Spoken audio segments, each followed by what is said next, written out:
बिस्मिल्लाहिर्रहमानिर्रहीम।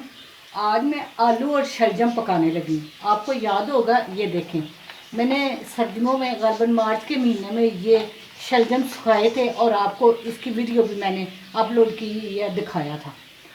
ये देखें, ये तकरीबन 1 घंटा हो गया है। 3-4 दफ़ा मल के इसका मैंने पानी निकाला है। अब ये देखें, फूल भी गए हैं कुछ। ये आलू हैं, 1 टमाटर और 2 हरी मिर्चें काट ली हैं साथ, और ये हल्दी, नमक, सूखा धनिया, ज़ीरा और सुरख मिर्च पीसी, और वो ये सब कुछ इसमें डलेगा। ये मैं फिर प्याज, ये देखें प्याज मैंने ब्राउन करना रखा है। लहसुन और अदरक 1-1 टीस्पून डाल के लाइट ब्राउन करूँगी।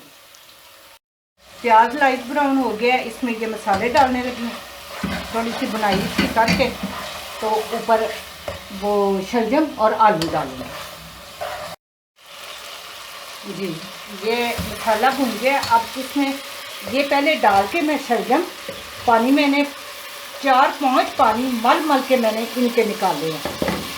इसको भून के 1 कप पानी डालूंगी और इसको थोड़ा पकने के लिए मैं रख दूँगी। आलू अभी नहीं डालूंगी क्योंकि थोड़े से ये गल में, ये क्योंकि धूप में खुश्क किए हुए हैं, इसको थोड़ा सा टाइम लगना है, 5-6 मिनट लगेंगे।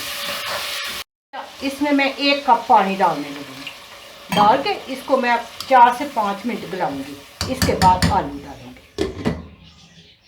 तकरीबन ये गल गए हैं। अब इसमें आलू मैंने 5 मिनट इनको गलाया दरमियानी आंच पे। आलू डाल के थोड़ा सा बुनाई करूँगी, और आलू तो बहुत जल्द हो जाते हैं। ये डिश जो है ये मेरी वालदा बनाती थी, तो बचपन की एक बात मुझे याद आई है आज जब बनाने लगी हूँ। तो एक दफ़ा हमारे घर कोई काम हो रहा था, तो मिस्त्री लगे हुए थे, 3-4 बंदे थे, तो खाना हम लोग उन्हें रोज़ दोपहर को देते थे। वालदा ने एक दिन ये बनाए आलू और शलजम, तो वो जब खाएं, एक बोले कि ये गोश्त और आलू पका हुआ है, दूसरा जब खाएं तो वो कहें नहीं नहीं ये कुछ और चीज़ है। मुझे वो आज याद आया। फिर उन्होंने हमारे से पूछा कि ये क्या है, वालदा से पूछा, मुझे बड़ा याद है।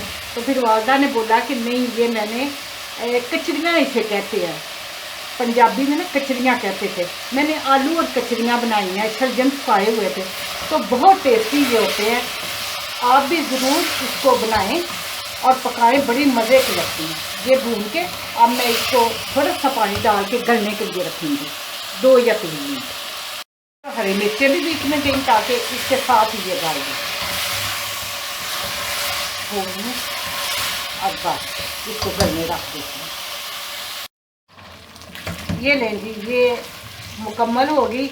आपने जब शलजम में पानी डाल के गलाना है 5 से 7, तब शलजमों को भी चेक करना है कि वो गल गए हैं, आलू गल गए हैं। ये अब चूल्हा बंद, हंडिया तैयार। अब मैं डिश आउट करके आपको दिखाती हूँ। ये लें जी, बहुत मज़े की हंडिया तैयार हो गई है। उम्मीद है आप भी ज़रूर इसकी ट्राई एक दफ़ा ज़रूर करेंगे। मेरे चैनल पकवान को सब्सक्राइब करें, लाइक और शेयर करें। अल्लाह पाक आपको अपने नेक इरादों में कामयाब करें।